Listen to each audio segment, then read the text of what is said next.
right. We're going to go ahead and jump into the message today. We're in 2 Kings 4. You can turn there if you like. We started a series a few weeks ago called The Gamble. The reason we're calling it The Gamble is because we're talking about the feelings associated with faith. And Hebrews 11:1 defines faith as the substance of things hoped for, the evidence of things not seen. So faith is something between tangible and intangible. It's always going to feel like a risk. It's always going to feel like a gamble because I'm giving up what I have to lay hold of what I hope for. And we've been taught that one in the hand is better than two in the bush. And so if I let go of something, if I release it, even if I'm releasing it as unto the Lord, it still feels like a gamble because I don't have the other thing yet. And so we've been using this concept, like if you're playing, you're gambling, you're playing cards, you got this hand of cards, and then you've got your chips. And we've all been dealt a hand of cards. All of us. You got some stuff in here that was dealt to you. You didn't choose it. Somebody chose it for you. They handed it to you, but you're holding it. And there's some stuff in here that you did choose. You pulled some stuff off the deck yourself, and you've got this compilation of cards. And most of us have mixed emotions about our hand. Some of it we're proud of, some of it we like, and some of it we wish we could trade or do something else with. If your hand is bad enough, it's terribly discouraging. In fact, some people choose to fold on life. I'm done. I quit. I'm out. This is hopeless. And yet, I want to speak today to anybody who wants to take the hand that they have, however it was that they got what they have, and play it to the best of your ability. To play this hand right now, instead of loathing our situation, instead of wallowing in self-pity, to take the cards I have and do the very best that I can with those cards. Because here's the reality. The only safe play you ever have in life is faith. It's giving your hand to God. Giving your hand to God's never actually a gamble. It will always feel like a gamble because God will always be asking you to give something valuable. Whatever you value tends to be the thing he's asking you for. And when you let go of it, it feels like a gamble. We're looking at 2 Kings chapter 4, and we're looking at a woman who, quite frankly, there's no two ways about it, she was dealt a rotten hand of cards. The Bible says that she was a widow. Her husband had passed away. And not only was she dealing with the grief of her husband's death, she was dealing with the imminent threat that her two sons could be taken as slaves because her husband, when he was alive, racked up debt. And so in that culture, in that day, your children could literally be taken as payment for your debt. And so she had no time to be able to sit around and feel sorry for herself. She had to do something. She had to put something into action. She had a problem that needed fixed. And so she goes to the prophet Elisha and she says, I need some help. We know what she was hoping for. She was hoping that Elisha would give her some money. She was hoping that Elisha would pull some of the friends together because her husband had worked for Elisha. She said, he was a good man and you guys bonded and connected. Would you rally some people and would you help us take care of this problem? And it would have been no problem. Elisha could have done that. He could have set up a GoFundMe. He could have got some people around to pool their money together and to take care of this problem by natural means. By the way, it's not incorrect or it's not a bad thing to necessarily approach solving a natural problem by natural means, but sometimes God wants to solve natural problems through supernatural means. It's just sometimes he chooses to do that. Sometimes he doesn't. Sometimes he does. In this situation, Elisha said, look, I'm going to do something deeper here than just give you a handout. And so he says to the woman, let's start with what you have in your house. What do you have? She says, I don't have anything in my house except, I do have a little thing in my house. I have a vial of olive oil. And he says, we're going to start with that. And so he says, I want you to go to your neighbors. I want you to knock on doors. And I want you to ask for empty jars. Don't ask for olive oil. Don't ask for money. Ask for empty jars. And so this woman fills her house with as many empty jars as she could find and stands in a position that none of us would like to be in. And yet some of us are there where you're looking at your supply and you're looking at your need. And the disparity is ridiculous. I mean, the disparity between the supply and the need is not even close. And she stands in this situation. This is what Elisha tells her to do, starting in verse 4.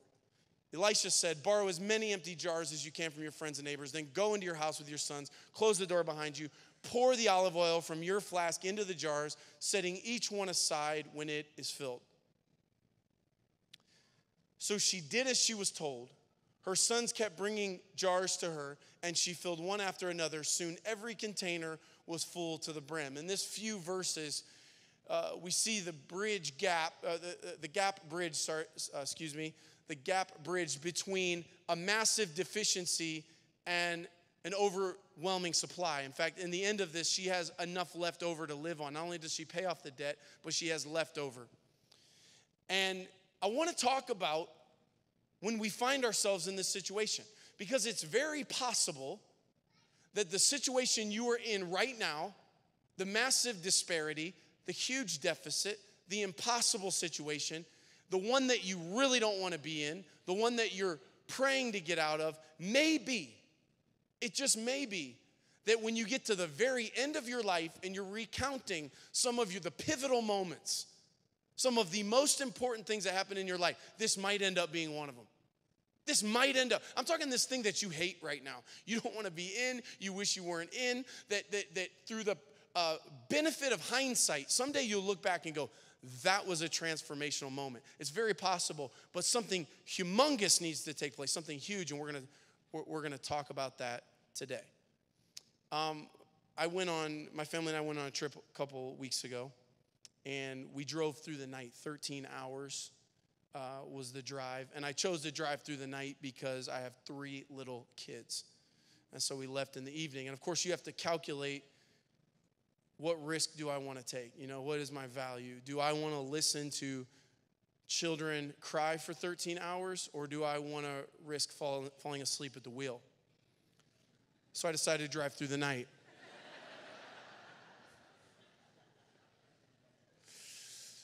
So I got my plan together. My plan is I eat sunflower seeds, which you'd be surprised, but that'll keep you awake. And then I got a book, and so I listened to an audio book on my trip. The book was called Barking Up the Wrong Tree. It was basically looking at success from a different angle. And so they examine all these different successful people and pull out some of these different principles. And one of the things they talk about in the book is the difference between people who find success and people that don't find success. Usually it has most everything to do with their mindset, right? For example, you have 2 different people. One's a pessimist, one's an optimist. They're both in the same situation. They both have a room full of jars and 1 vial of olive oil. Same situation. The optimist and the pessimist view that situation differently. What they said, the difference between pessimists and optimists are the stories you tell yourself about the world.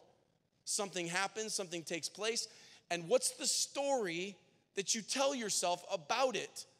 Is it a good one or a bad one? What they discovered is that pessimists tell themselves 3 kinds of stories about the world. That things are permanent, that things are pervasive, and things are personal. This is the pessimist. Permanent. It'll always be this way. Pessimists use the words always and never a lot. It's always. It always happens to me. It always. Every single time I do this, that happens. Every single, and it's never. I never get any breaks.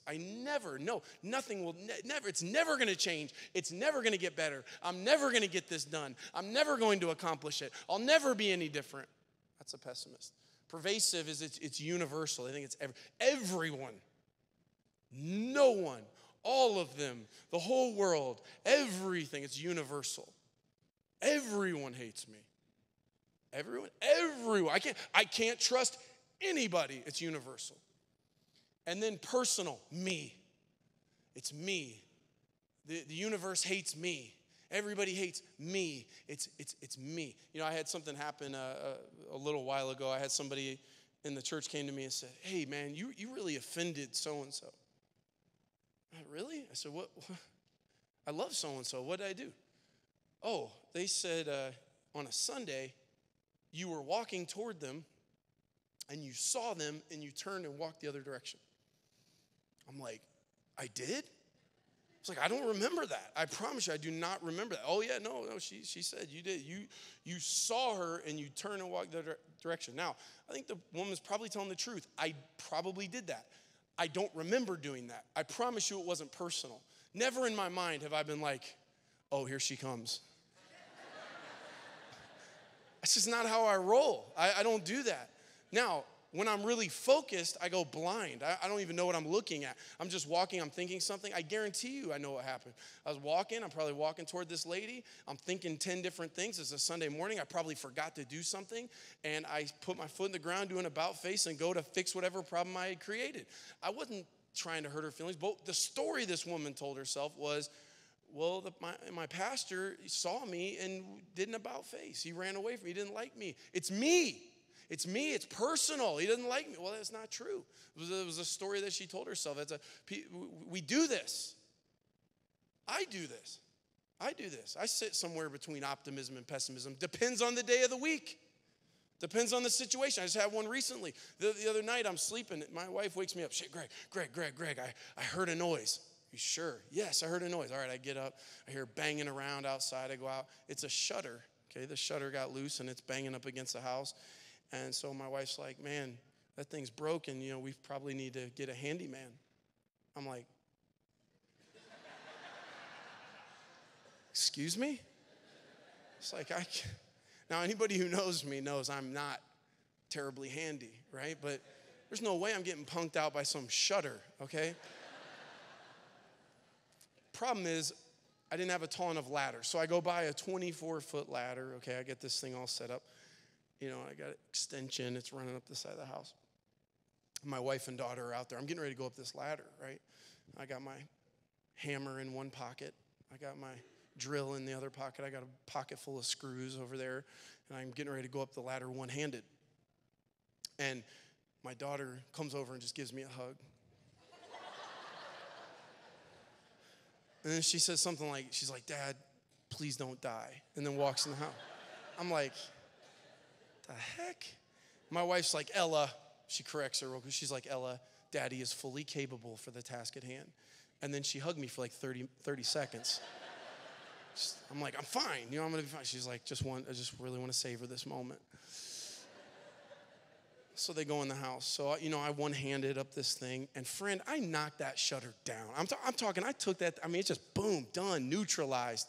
Well, as I'm up there, I'm looking around and I see other shutters kind of starting to come loose. So I'm like, you know what, man? I'm about to go all in. Okay, so I go and I took care of every shutter. I fixed shutters down the neighborhood. I was just, there's not a loose shutter in my neighborhood, all right? So I go and but I'm up there. And it's extended period of time. It's probably about an hour that I'm out there doing all, taking care of every shutter. And I come down the ladder and I realize it's been an hour and no one even checked on me. I mean, nobody even poked their head out. I'm thinking, I could be dead out here. I could have fallen 24 feet to my death, laying out here wallowing, and no one even looked. But I read this book, so I'm like, okay, a story I tell myself. I can tell myself nobody cares about me. I can tell myself they were going to let me die out here.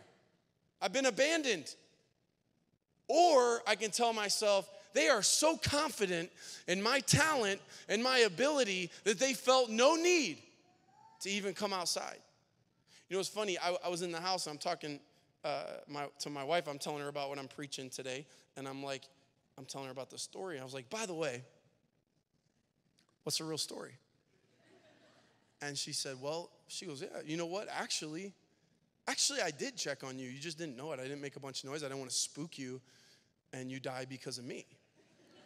And she said, I was peeking out the window every few minutes. And I didn't come outside because I wanted to keep the kids corralled, because I didn't want our 2-year-old to walk up to the foot of that ladder, grab the bottom rung, and try to hang clean it. And you end up, again, down in the rose bush. And so here's the reality. For that situation, I got to find out the truth, and I found out the very thing that I instinctively thought pessimistically was that I had been ignored wasn't even true. I was being checked on when I didn't know about it. And the motive behind not coming outside was for my protection. But it's all down to the story I tell myself. And some of you don't get a chance to go check out every situation and go ask everybody why they did what they did, but you got 1,000 of these things that happens every day. What we know about success and what we know about people that actually accomplish stuff and people that actually get through hard times are people that tell themselves a positive story and that believe the best and don't sit around and think that everything's personal and everything's permanent and everything's pervasive, but they say, look, I'm going to get through. Now, this is the good news. As people of faith, faith is the ultimate optimism. I'll say this. You can't even be a person of faith and be a pessimist. You can't. You can be a pessimist or you can be a person of faith, but you cannot be both. Faith is the substance of things hoped for, the evidence of things not seen. It is the belief that my God has it under control, that God is going to work it out. This is what faith is. Faith is the belief that God will either make it work or he will work it out. Oh, come on. Somebody talk back to me. That's exactly what it is. He's either going to make it work, or if it doesn't work like I think it's going to work, he's going to work it out for my good. Romans 8:28, God causes all things to work together for the good of those who love him and are called according to his purpose. Where is there room in there for pessimism? I don't know. It's like you cannot keep me down, because even if I'm down, God's going to use this gutter to make me better. He's going to use this valley to take me up to the mountain. I'm not just going to live there. I believe in a power beyond myself. I believe that God has it under control, that God is at work, that he's doing something. And even if I don't see him, I believe he's peeking out the window at me. I believe he's helping me. I believe he's preventing little ones from yanking the bottom of my ladder out. I'm not alone on this ladder. I'm not alone. You've never been alone. He's always been there. But it's what do you believe and what story do you tell yourself? Because pessimism and optimism are powerful things when it comes to human beings. How about God, right? You might have pessimism or optimism, good stories or bad stories about your wife or your husband or your in-laws or your boss or your coworkers or your neighbors or the people around you. It's one thing to have that. That's bad enough. But when we have a pessimistic attitude about God, how can you leave me here? God, why would you let me be out here? God, how come you didn't check on me for an hour? And he's like, I've been checking on you the whole time. I've been watching you through the window. You think all you can see is all there is? Please, get over yourself. There's more going on. We look at this woman in 2 Kings 4. 2 Kings 4, this lady had plenty of reason to be pessimistic. Her husband had died. I mean, that's one to question God on. Lord, how would you let my husband die? She had other reasons to be pessimistic. She went to Elisha for money, and he told her to go get empty jars. Seriously? Come on, man. My husband served you. You can't give me not even $1. You're going to send me to this olive oil? And then standing there. I mean, put yourself there. You got these empty jars everywhere, and all you have is this. At some point, you have to make a choice to begin pouring it out. You got to make a choice to take a step of faith. Most people wouldn't even try because they go, it's me, it's personal, it's permanent, and it's pervasive, and they would go into a pessimistic mindset and go, I'm not even going to try. I'm not even going to go for it. You see, here's the deal. Two people stand in the middle of a room. Two people stand there with a vial of olive oil and a whole bunch of empty jars. A ridiculous disparity between supply and need. And two people approach it differently. One approaches it as a pessimist, one an optimist. One tells himself a positive story, one tells himself a negative story. One person says, I'm going to die here. The other one says, God's about to show off. Now, here's the difference. Romans 12:2 talks about how to do this. Romans 12:2 says this, don't copy the behavior, customs of this world. Look at this. But let God transform you into a new person by changing what? The way you think. God's not transforming you into a new person by giving you more stuff. God's not transforming you into a new person by bringing 10 new friends into your life necessarily. God's not transforming you into a new person by airlifting you out of trials. He's transforming you into a new person. How? By transforming you, by changing the way you think. He says, if you let me change the way you think, then you'll learn and know God's will for you, which is good, pleasing, and perfect. Now notice this, what it says right here. It says you have to let God, right? Let God. That's kind of a weird thing to even say or think.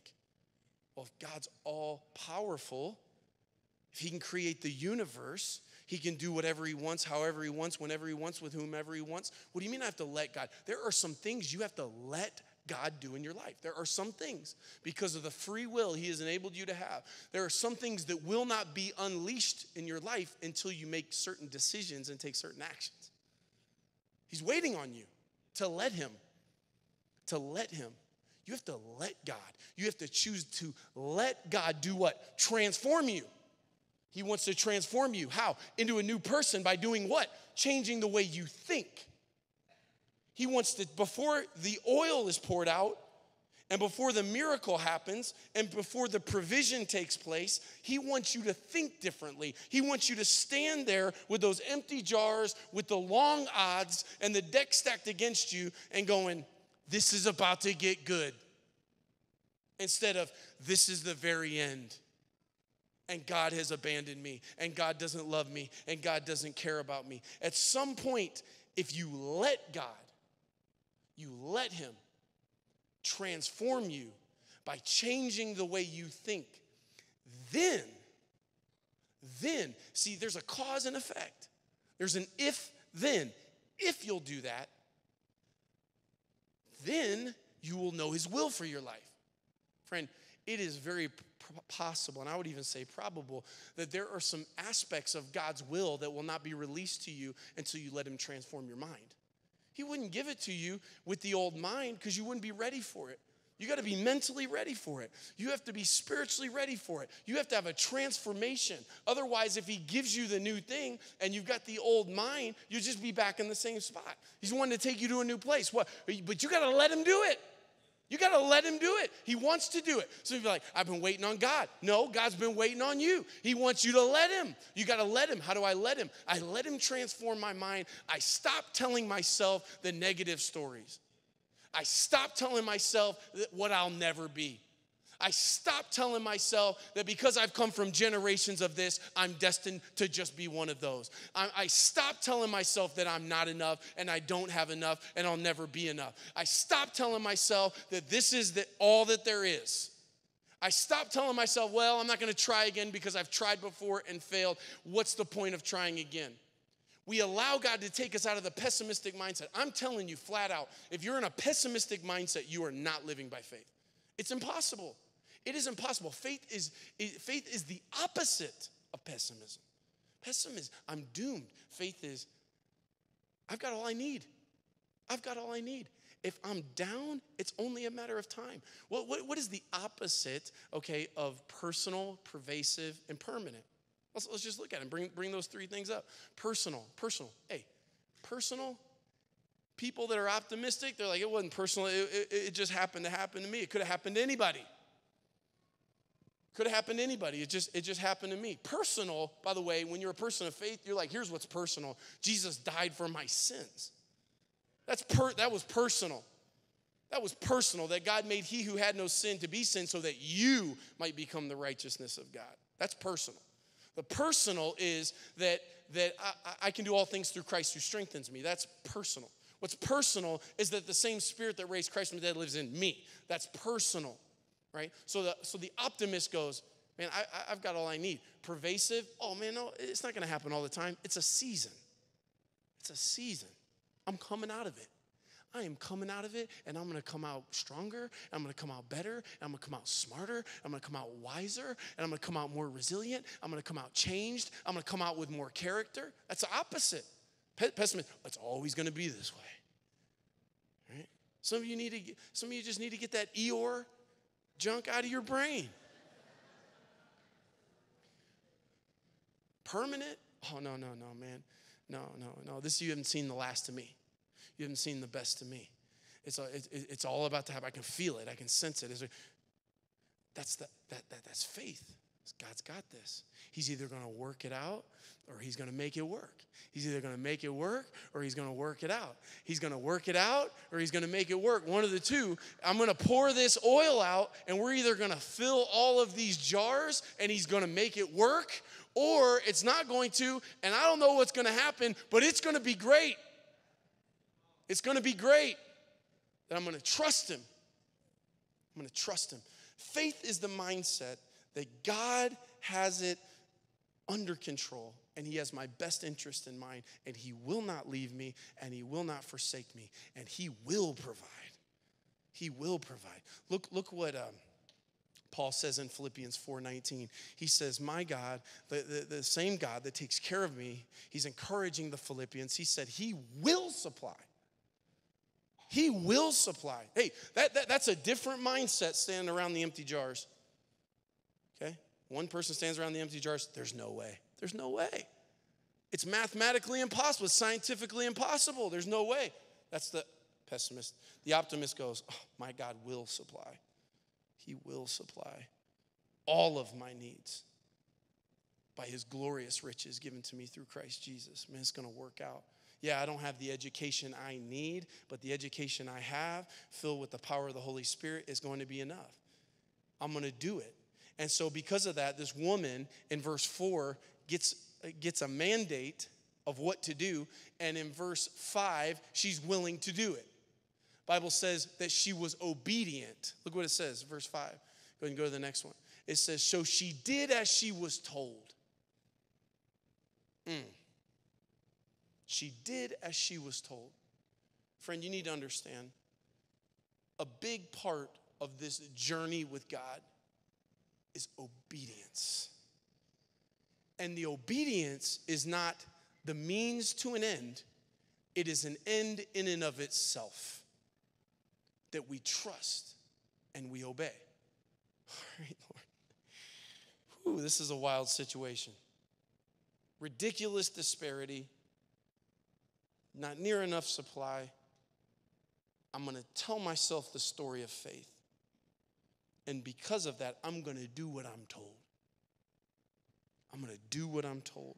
And I'm going to believe you're either going to make it work or you're going to work it out. And this woman, think about this. If she didn't have the mindset, if she had a mindset of there's no hope, you do not start pouring from this. You don't do it. Why would I waste my time? And what she would have done is chose to live by sight and not by faith. You see, faith is a decision in the present that makes sure that my future is different than my past. She wanted a different future. I want a different future. I'm going to obey. I'm going to choose to obey. This is not the plan I would have come up with, but this is the plan I have, and I trust God. And so she began to pour, and she began to pour. And all of a sudden, she goes from a deficit to a surplus. To a surplus. Some of you are in that same situation, and you find yourself in a place where you need faith, and you can't figure out, why am I struggling so much with faith? The reason you're struggling with faith is because you're telling yourself the wrong story. And the core of faith, the foundation of faith, I mean, if we keep peeling back layers, because I'm like, man, I got to have faith, but I'm having a hard time. How is it? The core of faith, the foundation of faith, is the belief that my Father has the power to do whatever he needs to do. That God has the power to provide all of my needs. He has the power. I end with this story. My daughter rides to church with me every week, and then we ride home together. So we get in the car a few months ago. I'm like, Ella, how was church? She's like, oh, Dad, it was great. She tells me all about one kids. She's like, 12:30 service, Dad, I got to serve. I was like, nice. What'd you do? She's like, well, they let me take the offering. I was like, that's cool. How'd it go? She's like, well, Dad, I was passing the bucket and not everybody was giving. I was like, well, babe, calm down. It's all right. I said, some people give online. Some people don't give every single week. They get paid in cycles. And I was like, and then some people, they don't, they don't give. That's all right. I was like, it's okay. She's like, well, Dad, I don't want you to worry. She's like, I had some money in my purse. She's like, I gave it all. I said, how much? She's like, $8. So I've been collecting it from me and Papa. And she's like, I want to make sure we have what we needed. It's like, so I gave it. $8, right? All right. So I had this proud dad moment. I'm like, oh, that's so cool. Then I start really thinking about it. Why did she do that? Well, part of me wants to think that my daughter's just awesome and that she's noble and that she saw a need and she was so generous, and some of that's happening. But you know what's even more like below that is a confidence that her needs are going to be taken care of. She had $8. She gave all that money. I'll tell you this, when she gave that money, she didn't think for 1 second, oh, I'm probably not going to eat lunch today. She didn't think for 1 second, oh man, I gave that $8. I'm probably not going to I won't have a bed to sleep in tonight. Oh man, I gave that $8. I'm probably not going to be able to get a new outfit for the beginning of school. She didn't think that. She gave the $8, all her money, got in the car and said, all right, Dad, what's for lunch? She thinks I've got this infinite amount of money. She does. And it did not even cross her mind that by giving what she had, that she was going to be in lack and need. Oh, you need to hear that. You need to hear that. That's for grown-ups too. Because for grown-ups, sometimes we think that our God and our dad somehow is going to run out of money.